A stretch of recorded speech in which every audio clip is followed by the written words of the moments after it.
Hello everyone, and welcome to the round 2 of the Philadelphia StarCraft League. In the upper left-hand corner, spawning as a Terran player wearing the green war paint, we have Boomerang. And his opponent in the upper right-hand corner, the Zerg player wearing the yellow war paint, it is NewNeighbor. NewNeighbor is already setting his Overlord out to scout out if the Terran player is going to lift off and drop here at the gold base, which has been a very standard practice in the new meta in the WCS and the GSL, if anyone's been watching that. Terran player already starting his wall off at his base. Boomerang is not going to get caught off guard by any early Zergling timings. The Zerg player taking 2 extractors and canceling them to free up 2 supply for him to build more drones. Then starting his Overlord afterwards. Again, as I mentioned in the last cast, the interesting thing about round of 3 matches is that you have to learn from your opponent, whereas in a ladder match you just play, you hope you win, you do your best strategies, you counter move the opponent, but in a round of 3 you get a second and maybe even a third chance to go up against your opponent. Having learned from the way that they'll play, you can make educated decisions on your next step against their coming strategies. This also opens you up to do some cheese early on, just so you can kind of maybe fluster your opponent and get him all psyched out. A mind game. And a mind game in a tournament is a very strong strategy. If you cheese everyone all the way through the tournament and you get to the final round and play a standard macro game, your opponent's not going to see it coming. Vice versa, if you play standard macro and use normal strategies against your opponent the entire time, and you get to the final match, your opponent is going to be expecting you to do another standard macro, maybe an early expansion, and if you cheese him, he probably won't be ready for it, and you will seal yourself an early win. Terran player taking some gas right away. He's probably going to pop out a Reaper, there it is, to go and harass and just get a good scout on his opponent's base. Ever since the Reapers have been given a little bit faster movement speed and the regeneration, they have made excellent scouting tools and forcing your opponent into building a few combat units to try and force that Reaper out of your base. Reaper's taking off already. Short travel for him here across Habitation Station. He will have to jump into the natural before he can make it up into his opponent's main base. Checks the gold, sees nothing. Sees the second down, but no drones yet. Sees the main base. Now, if you'll notice, there is an animation moving on both of the bases. This indicates to the player that a queen is being produced. He starts picking off the drones that are in the mine. This should slow down Zergling speed, which is very useful, and will keep this Reaper alive. He's going to keep jumping back and forward, microing these Zerglings around.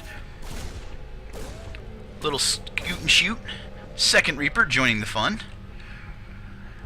He got full vision of his opponent's base and he knows exactly what he's doing. Right now the Zerg player is on edge because he sees that there are 2 Reapers. He has 2 more Queens coming out. A very good decision in defending against these Reapers. The Reapers will get a Zergling for their trouble and back off to start taking drugs and regenerate. The Queen gets a few hits on those Reaper and the Reaper gets away with 13 hit points. Several Overlords spread out to watch for any drop play from our Terran opponent. I love watching and casting Zerg versus Terran games. This is a standard matchup. It's like watching Starship Troopers, but different every single time. Our Terran player is going to be taking his expansion soon, now that he sees that the Zerg player is not attempting any early timing with Zerglings. We see creep sped starting from Neighbor, and this will let him make a creep trail all the way into his opponent's base and get reinforcements there faster. This will also give him vision of the entire map, which, as everyone knows, is a very valuable asset when playing StarCraft. Boomerang beginning his wall at the natural, standard play for Habitation Station. Baneling nest coming down for NewNeighbor. This will give him the opportunity to do a Baneling bust on the entrance of his opponent's natural and work his way in with several Zerglings and maybe roaches. Boomerang playing with the new meta.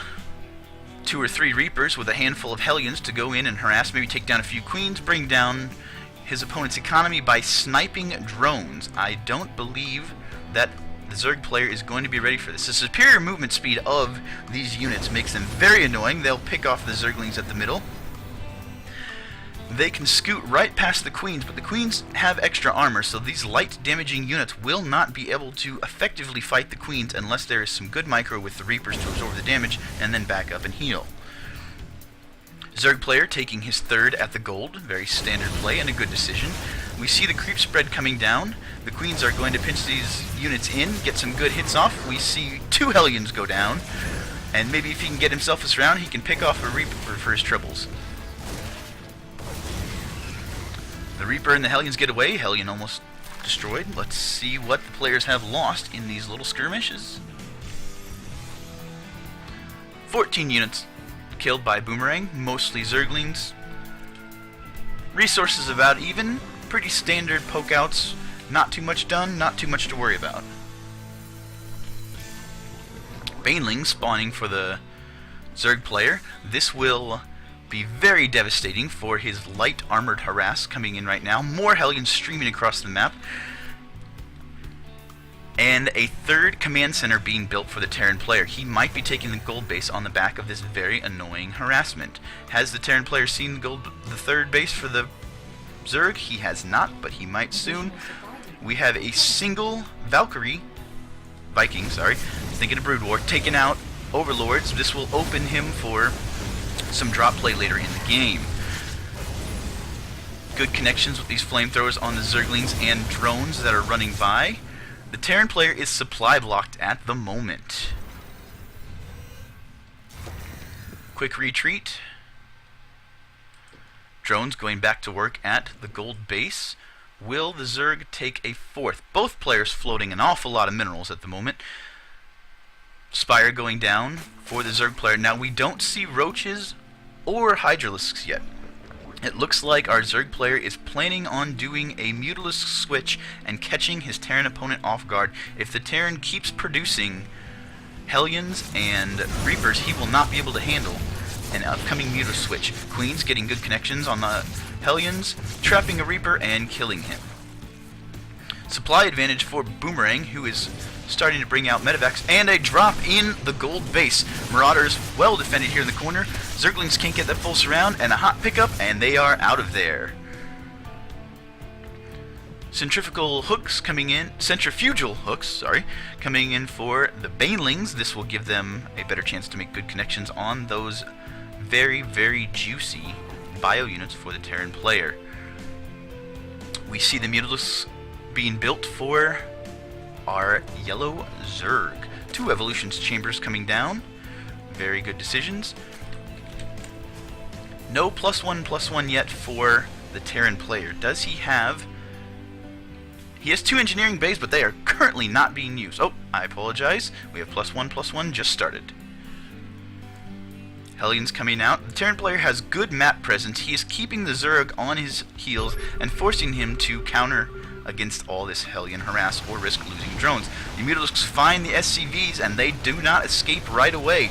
His attention must be somewhere else. He gets himself some good kills and reduces the amount of income currently for the Terran player. Looks like the Terran has decided to move his third command center down to the lower third expansion instead of taking the very aggressive gold base. Widow mines here being planted around the main base of the Terran player. This will reduce the effectiveness of the Mutas.